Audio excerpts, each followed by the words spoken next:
Hey everybody, let me just check my microphone here and make sure everything's working. Got my coffee, got my book. It's a beautiful day out. Things are starting to look up in the world, as you've probably seen.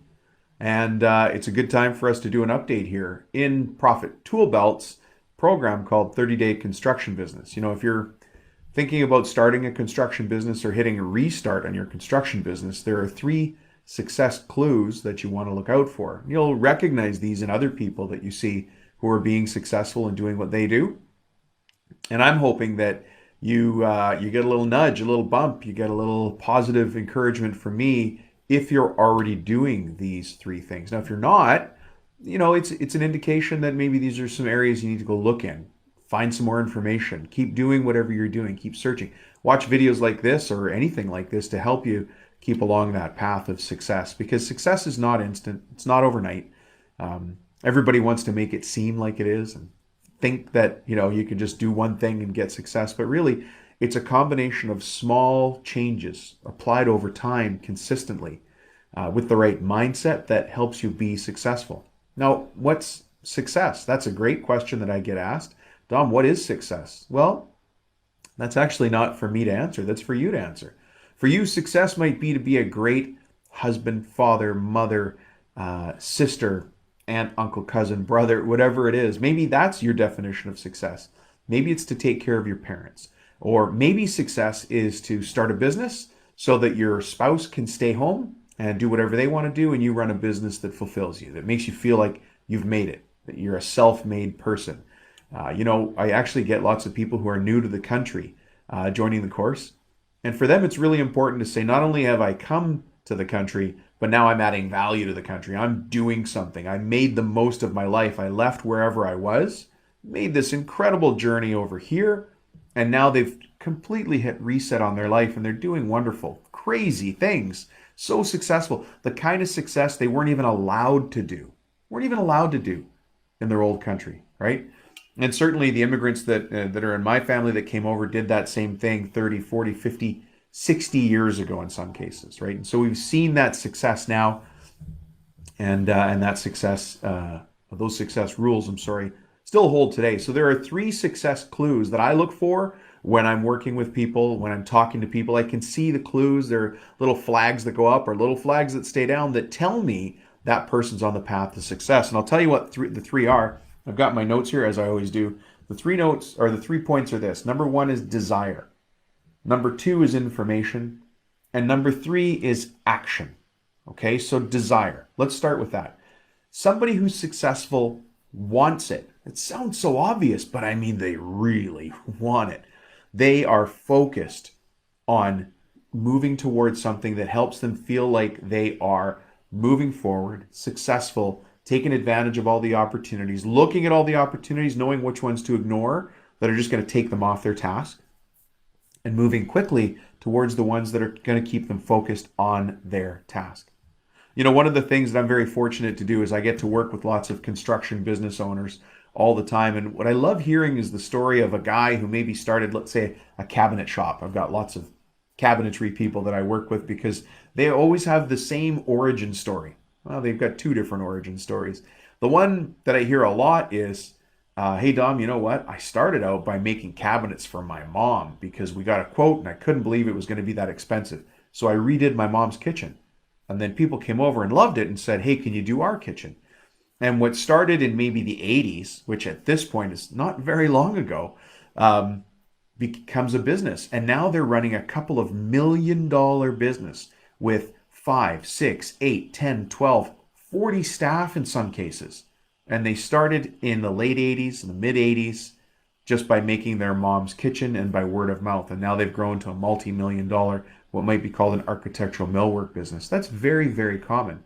And another trade that you'll hear lots about, and this just goes to desire, people that want it. Lots of people go to technical college and they go to become a plumber, an electrician, or something else. Lots of different trades. But I hear this a lot from plumbers and HVAC guys, mechanical contractors. I started out, I was working for another guy. I had a van. I didn't like the guy. So I bought my own van and I started.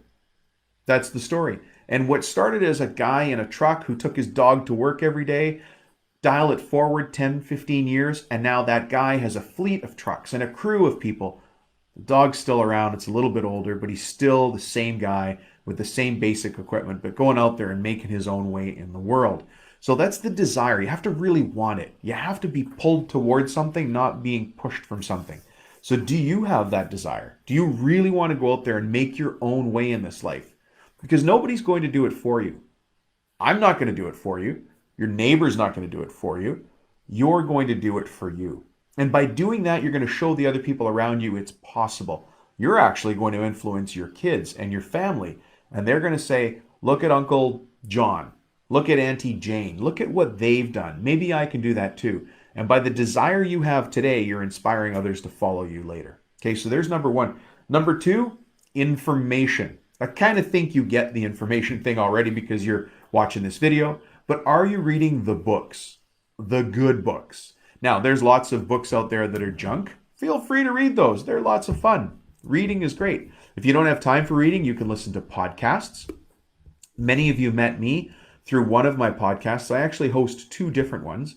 One of them is called Profit Tool Belt, and you can find that on Android or for Apple. And the other one's called Cabinet Maker Profit System. Guess what we talk about on that show? It's all for cabinet makers and architectural millworkers and furniture makers. It's another type of trade, but because it's manufacturing based in a set facility, it's a little bit different than the Profit Tool Belt podcast, which is for all contractors. But listening to information like that is really important for people. But do you have the information you need? Because if you're trying to do this on your own, then you're wasting a lot of time. Other people have gone before you. Other people have made tons of mistakes. I am the king of mistakes. I've made tons of mistakes. And yet I have the desire and I keep pushing forward. We've already asked, do you have that desire? But now do you have the information to go along with it?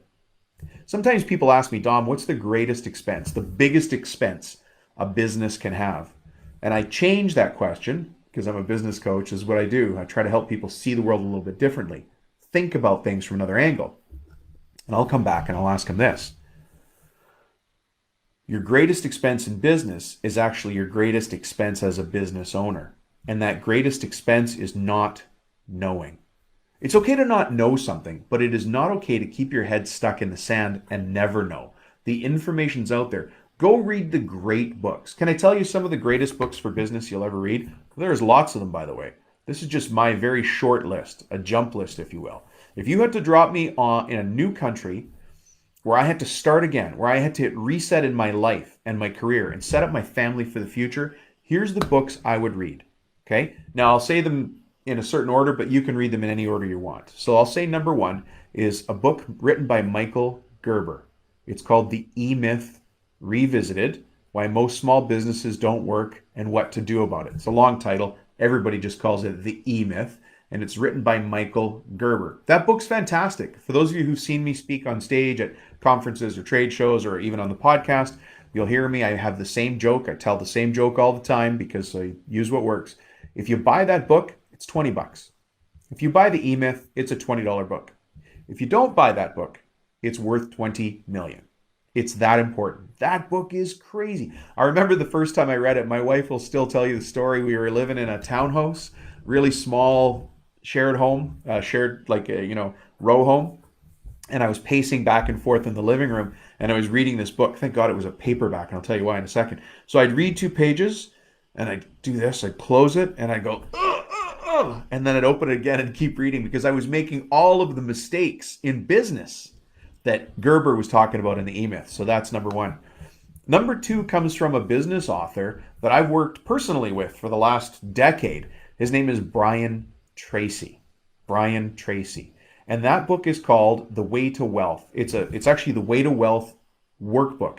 It's got checklists, literally checklists, probably hundreds of checklists for successful systems in your business. Now, I'm very well trained in it because I ran it as a system when I had the global franchise rights for Brian Tracy across the globe, and I was teaching people how to reinvent businesses in all markets across the world. So I'm very familiar with that book. It's a great book, but it's not a book that you read. It's checklists, checklists, checklists. If you're a business coach, this is where you geek out. This is it's a recipe book for business coaches, if you will. That's what I call it. There's two other books I want to share. Actually, three other books. I'll do this one right now. This one might surprise you. Okay, we're talking about information that's important as a success secret to business owners. This one may surprise you, but it gets you thinking, and thinking is the highest paid work that we can do as business owners. It gets you thinking a little bit differently. And the book is called The Art of War, and it's written by Sun Tzu. And if you just look it up on Amazon, it's called The Art of War, and it's written by Sun Tzu. Now, Sun Tzu was a Chinese military general way back in time. And the reason I love these military books is because the stuff that they're teaching comes from them having it all on the line. They have lives on the line. We just have business. We just have profits on the line. They have lives on the line. Okay? So if you want a great book about business, read The Art of War by Sun Tzu. And when you read it, you're reading military strategy, and what you're going to do is you're going to apply that in the business context. So many great analogies and stories within that.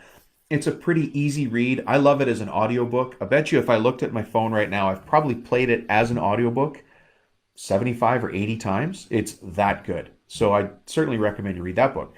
And then the other information you might want, and this is if you have a more established business, is a book written by Vern Harnish. Now, it's called Scaling Up, exclamation mark. It's a really good book for strategic planning your business, but you have to be a certain size company to take advantage of that. So there's two options here. Number one is written by Vern Harnish. It's called Scaling Up. And the other option is written by a guy named Gino Wickman, and it's called Traction. Both of those, fantastic books. So that's listen, if you need information, keep listening to my shows or maybe join the course, find out more information about this one. I'd love to have you in here if you've got the right mindset. But information is a success flag. It's a success clue that we're looking for. And finally, number 3, action. Take action. Brian Tracy always said this. Success knocks on a lot of doors, but people are afraid because it shows up wearing work clothes. Think about that for a second. Success knocks on a lot of doors, but people are afraid because it shows up wearing work clothes. If you want to be successful, the only way to go at it is to go at it and do it now. Have a sense of urgency. The most successful people take action. They do things now. They don't wait till tomorrow. They don't procrastinate. They do things right away. That's a success clue. When you hear somebody take advantage of an opportunity and go at it, even if you fail, it's okay, man. The way our economy is set up here is it's okay to fail. As a matter of fact, it's so okay to fail, you can fail until you succeed, which goes back to desire. When people around you laugh, don't worry about it. If they laugh at your failure, don't worry. One of my first companies was called, it was a Christmas light installation company. It was called the Yo Ho Ho Light Co. And so I installed Christmas lights on people's houses. And I did this. I was in grade 12. So that's the end of high school and then just into the first year of going to university, college, you might call it. I've still got the poster on the wall. My wife actually framed it the other night. So nice of her. We found it. That poster was still posted in my mom's house in my old bedroom. You know how when you move out, your mom never changes your bedroom? Well, at least in my house, Italian family. So we found the poster and my wife put it in a frame for me. It's sitting right there. It's called the Yo Ho Ho Light Co. Anyways, here's a story about failure. I thought really well in that business. And at the end of my first year, I did all my math and did my calculations, and my profit from doing a whole bunch of jobs and being outside in the rain using a staple gun and electrical lights, my profit was $23. And I remember my cousins laughing at me like, you did all that work for $23? Yeah, I'm 52 now and I'm a multi-business entrepreneur. I love what I do and I teach other people to go out and fail with fashion. Do it. Love it. But fail forward. Keep going. Keep going. Those are the success clues that you're leaving behind if you're a successful person. Okay? Let me go through them one more time for you. So number 1, desire. Do you have the desire? Number 2 is information. Are you getting the information? And number 3 is action. Are you taking action? Thanks very much for checking into 30-Day Construction Business. Whatever trade you're in, if you're in roofing, solar, electrical, plumbing, heating, did I say roofing already? Painting, decorating, tiling, concrete stamping, making pools, fixing pools, slab jacking, basement mold remediation, pest control, cabinet making. We're all in business to solve problems for other people. by being smart and honorable business people. And that's what this channel is all about. Thanks for checking in. I hope you have a great day, and I'll talk to you soon. Listen, leave comments here so I know what your biggest takeaway of those 3 success clues was. Which success clue do you find the easiest? It's just in you. And which success clue do you find the most challenging? Leave it in the comments below. Thanks. We'll talk to you soon.